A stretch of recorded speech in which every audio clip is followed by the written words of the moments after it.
friends, welcome to your very own prayer time on your favorite channel, Good News, and a shalom from me, your friend.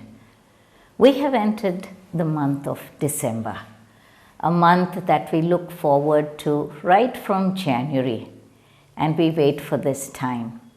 Of course, this year has been a difficult year, a different kind of year, but whatever it be, Christmas always brings a smile on our face and a joy to our hearts. Before we go into our lesson, shall we look to the Lord in prayer? Heavenly Father, as our heads are bowed in your presence, we offer praises and thanksgiving to you. We thank you for this month of celebration where we share our love with others and where we show, Lord, the love and care that you bestowed on mankind, that we also reach out to others and reach them with the love of God. Father, let it be that it would not just be, O God, the material gifts that we share, but that this time we would also share the love of God and the gift of salvation that you brought to all mankind.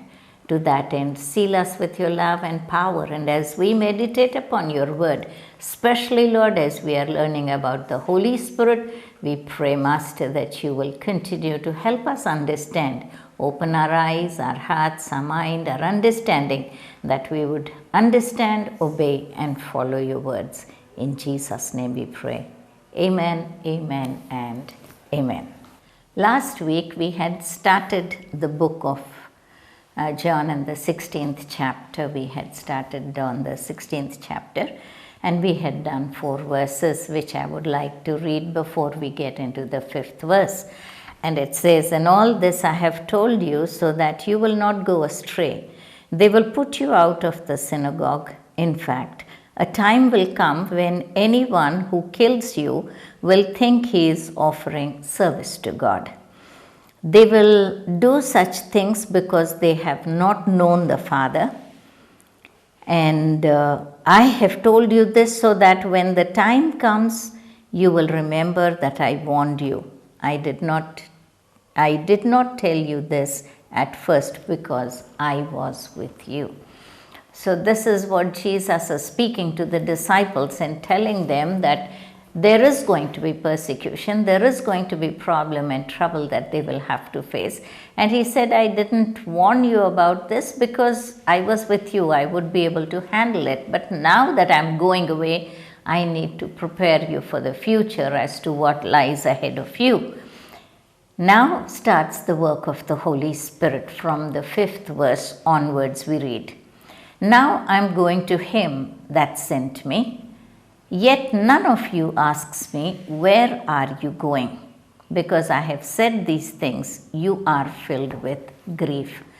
So actually before this, in the previous chapters, we did see that they were asking Jesus and they were saying, where are you going?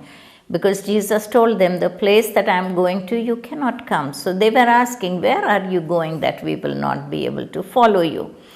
But now Jesus is telling them that so they stopped asking Jesus because he was telling them in a different way. He was giving an answer. So they stopped asking him. Now Jesus is asking them that you are not asking me where I'm going. And also he says, your hearts are filled with grief. And it sure is that their hearts are filled with grief because for 33 years Jesus has been with them. They walked together, they talked together, they slept together, they ate together, and they ministered together. And for 3 years, 33 years, Jesus was on this earth, and for 3 years they were together with Jesus, taking training to be disciples and to carry on the work that he was going to leave behind.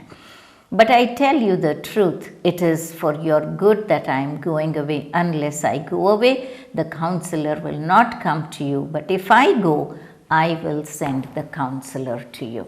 So Jesus is telling them that I have to go. And it is for your benefit that I need to go. Because if I will go away, I will be able to send the Counselor who will be able to counsel you, guide you, lead you, teach you. And when I go there, I will send him in my stead. He will come and take my place on this earth, and he will teach you what you should do. When he comes, he will convict the world of guilt in regard to sin and righteousness and judgment. So when the Holy Spirit comes into the world, what would be the duties, or what are the things that the Holy Spirit will do? It says here that the Holy Spirit will convict the world of guilt in regard to sin. Very often we take the place of the Holy Spirit and we try to make people feel guilty of whatever wrong they did by either criticizing or highlighting or underlining the things that they are doing wrong. I'm guilty of that myself. I'm not pointing out to you. All of us try that. We try to tell people that what you are doing is wrong, sometimes sarcastically, sometimes lovingly, sometimes in anger, or whatever way we try to tell people that what you are doing is wrong. But that, as the word says, is the work of the Holy Spirit. The Holy Spirit convicts people.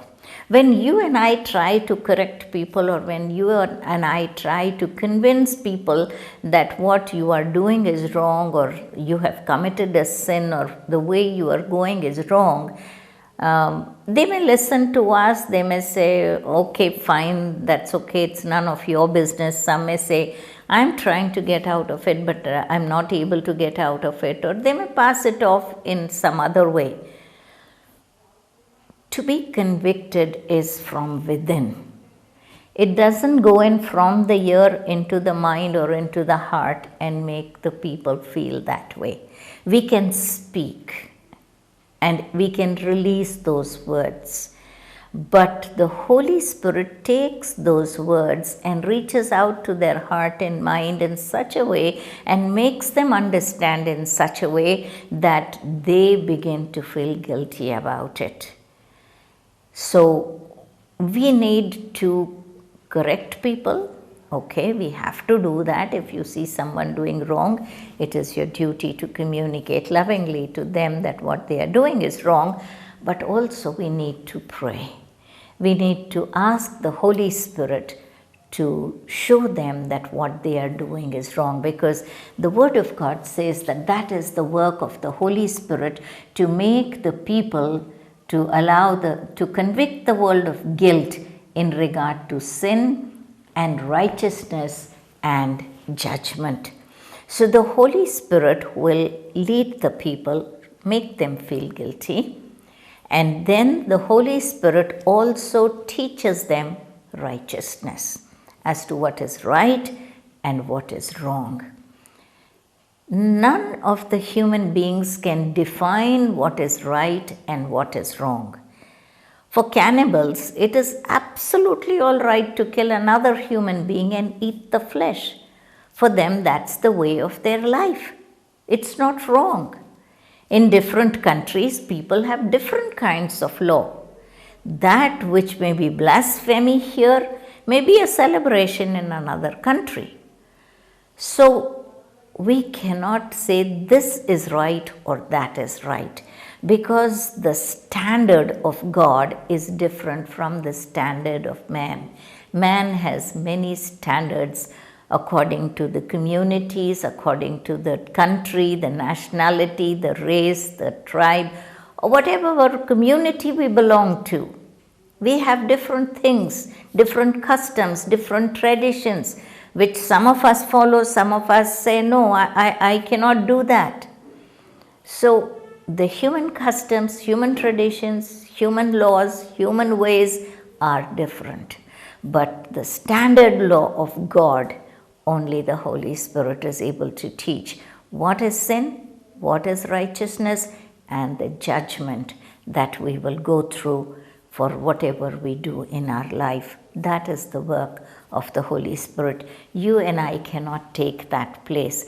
The Holy Spirit will take our help to communicate to the people. He will speak through us.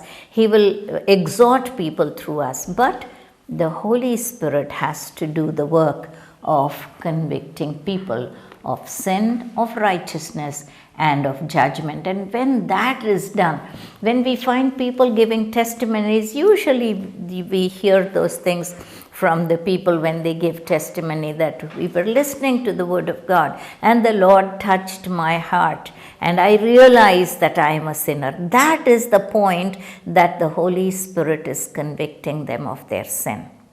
And then the Holy Spirit begins to reveal to them what is right kind of living, what is righteousness. And we begin to choose, and we begin to shun evil, and we begin to make a choice to follow the right or the righteousness. So that is the work of the Holy Spirit, and it begins with salvation for us. Even as the Holy Spirit begins to deal with us, we begin to see and move towards righteousness. Then it says here, as we continue to read, it says, in regard to sin, because men do not believe in me. Friends, even as we look at this word, the words in this verse, it says, in regard to sin, because people do not believe in me. So not believing in Jesus is a sin. Did you ever think of that?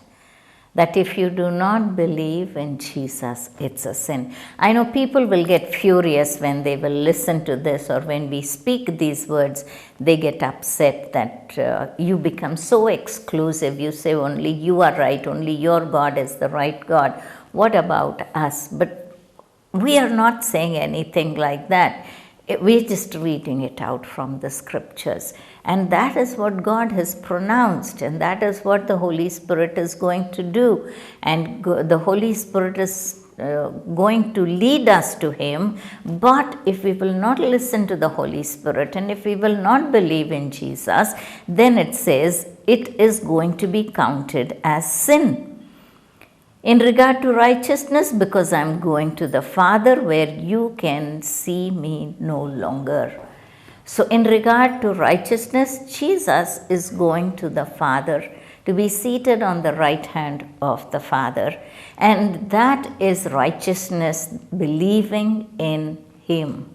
Because He came from the Father. He came as the Son of God. He came as the Savior of the world. So if we do not believe in Him, we sin. But if we will believe in Him, that will be counted as righteousness for us. Because He's going to the Father. In regard to the judgment, because the prince of this world now stands condemned. He says it's going to be people are going to be judged because that the King of Kings and the Lord of Lords, the Savior of the world and the Son of God, was judged. And not only judged, He was condemned to die. And this is what the Holy Spirit will communicate to our hearts and to our minds, and will make us understand the gift of salvation and the path of salvation.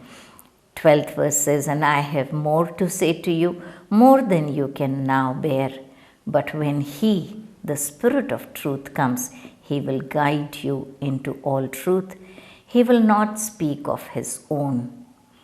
He will speak only what He hears, and He will tell you what is yet to come.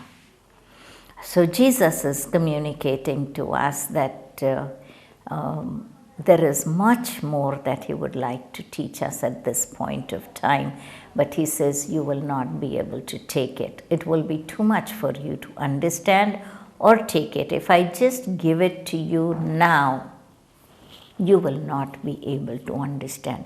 What Jesus is trying to communicate to us is, when the Holy Spirit comes into us and takes possession of us and becomes part of us, then the Holy Spirit will help us to understand deeper truths of God and from the scriptures.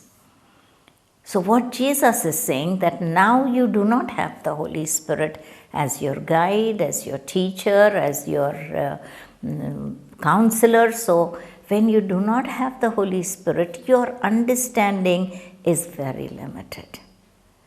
So, in a way, Jesus also is limiting himself, and rightly so, because he was in the human form. Being in the human form, he was limited like we are limited. Even though he was the Son of God, he became flesh and dwelt among us.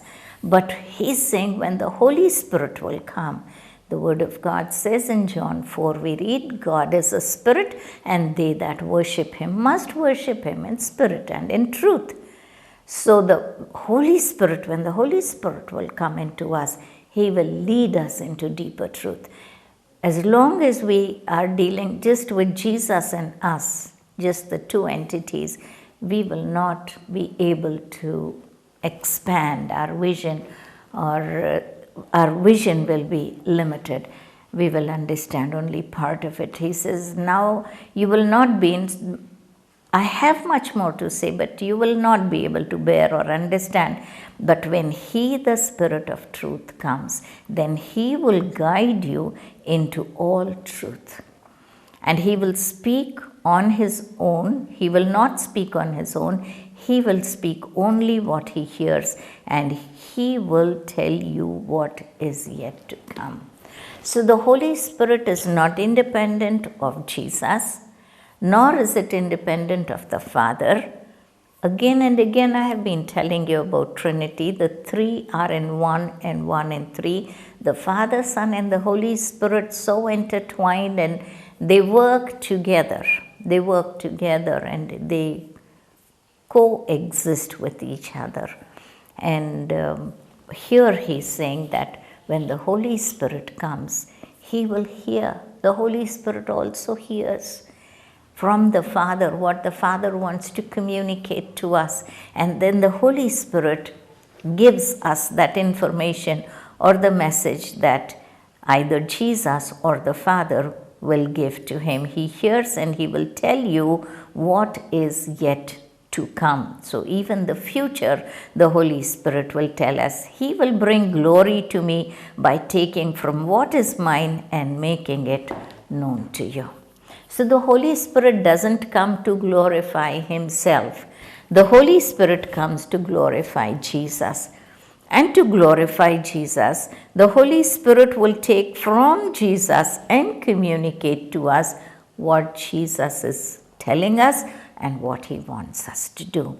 So we need to be alert, we need to be sensitive, we need to be in possession of the Holy Spirit, and we need to possess the Holy Spirit. So when we are intertwined with the Holy Spirit, as the Holy Spirit is intertwined with the Father and the Son, in chapter 17 we will read that they will be one as we are one. That is the prayer that Jesus offers to the Father, that we would understand the unity that the Father, the Son, and the Holy Spirit enjoy together. And so he says that he will take of mine and he will make it known unto you.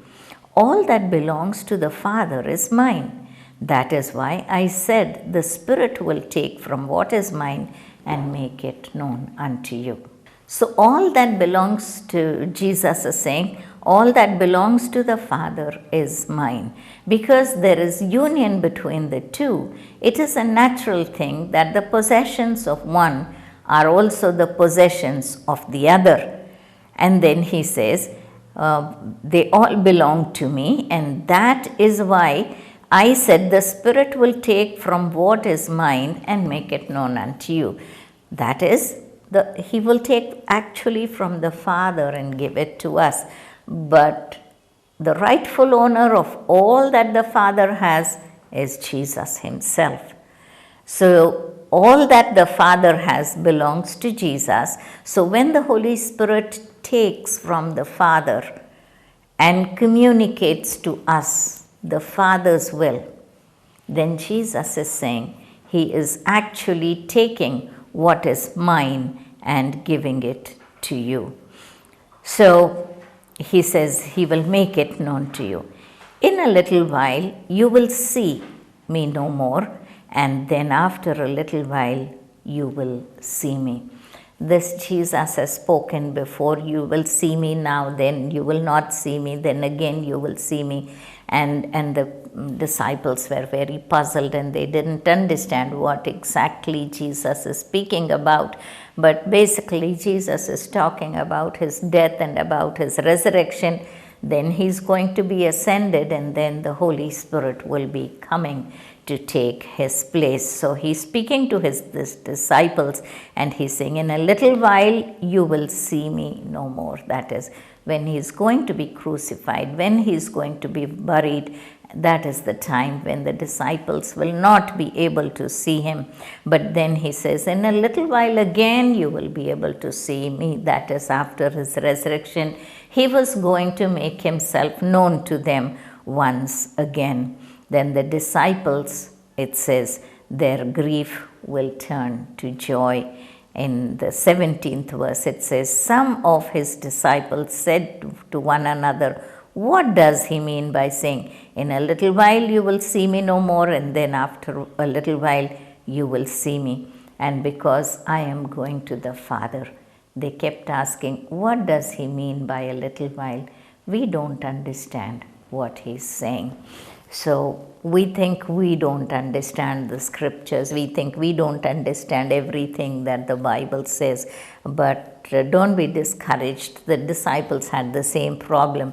When Jesus himself was talking to them face to face, and when he was communicating things to them, they were seeing with their eyes, hearing with their ears. They were being communicated to directly by Jesus himself. And yet they were not able to understand, and they often questioned among themselves and said, what does this mean? And they didn't really understand what he's trying to communicate to them. It says, we don't understand what he's saying. 19th verse says, Jesus saw that they wanted to ask him about this, so he said to them. Now Jesus has been watching them, that they are talking among themselves and they are saying, we don't understand what is this that he is talking about. So Jesus goes to them and he says, are you asking one another what I meant when I said, in a little while you will see me no more, and then a little while and you will see me? If I tell you the truth, you will weep and mourn while the world rejoices. You will grieve, but your grief will turn into joy. So Jesus understood that they were asking each other this question, and so he says, are you asking one another what I meant when I said that a little while you will see me and another little while you will not see me? He says, I tell you the truth, you will weep and mourn while the world rejoices. He was talking about the crucifixion, that the world will sound a shout of triumph because they have won the victory in crucifying Jesus. They would think that they are done with him, and most of all, Satan would feel that he has won the victory because the Messiah, or the Savior of the world, who came to destroy sin, who came that people will be saved from their sins, Satan has been successful in finishing him off, in killing him, in destroying him, in just, finishing his work altogether by putting him to death. So he was, and the emissaries that he is going to use are going to rejoice over it. But the disciples are going to mourn, they are going to be grieved, they are going to cry that their Messiah, their friend, their Savior, their miracle worker, their teacher has been put to death. So he says, they will rejoice, but you will mourn and you will grieve while the world rejoices. You will grieve, but your grief will turn to joy. So my dear friends, this is what Jesus is saying. No doubt you will have sorrow. Every sorrow that comes into our life is for a season. Right now we see that this year, even as we have been dealing with the year of Corona, we have seen how some of us lost our jobs, some of us lost our loved ones, some of us went through such trauma The other day, one of our friends was saying that one of their friends called up and told, okay, I'm fed up of seeing my wife 24/7. I can't be seeing her face like that all the time.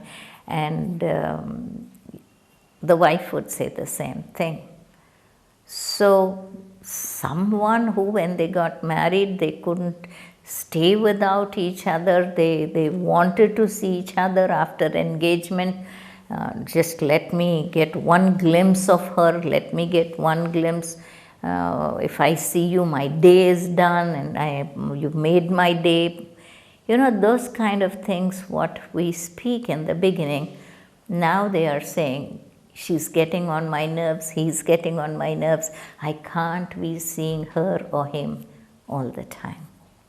My dear friends, Jesus will never say that. He looks at you 24/7, and if you will look back at him, he is so very happy. So Christmas season, let's focus our gaze upon him. All our grief will turn into joy, is the promise that he has given. Take hold of that promise, apply it to your life, believe, confess, it will happen. Father, in the name of Jesus, we want to praise and thank you for this time when we have meditated on the Holy Spirit, O God, that you have promised that you will send to teach us, to guide us, and be our counselor. Lord, we pray that even as we meditate on your word, that you will continue to reveal your plans and your purposes in our lives, O God. We thank you for your word says you will be grieved because I go away, and then you will be happy and you will rejoice when I return back and when you see I go to the Father. Lord, we praise and thank you that our sorrow will and our grief will turn into joy. That is your promise for us today. And we know, Lord, that you are a God who keeps his word, who keeps his promises. And so we pray that you will release that joy unspeakable and full of glory into our lives. And Lord, take away all our sorrows and give us that grace to, Lord, just bear what you have given us, and that we would rejoice in you, especially this Christmas season when we are preparing, oh God, to reach out to others and to share what we have with others. We pray that the tidings of great joy that we have, that Christ is born today, would be given to all those around us. So we thank and praise and honor your name. In Jesus' name we pray. Amen, amen, and amen. God bless you, my friends, and have a blessed time as you continue to prepare for the Christmas season. Meet you next week. Till then, God bless you.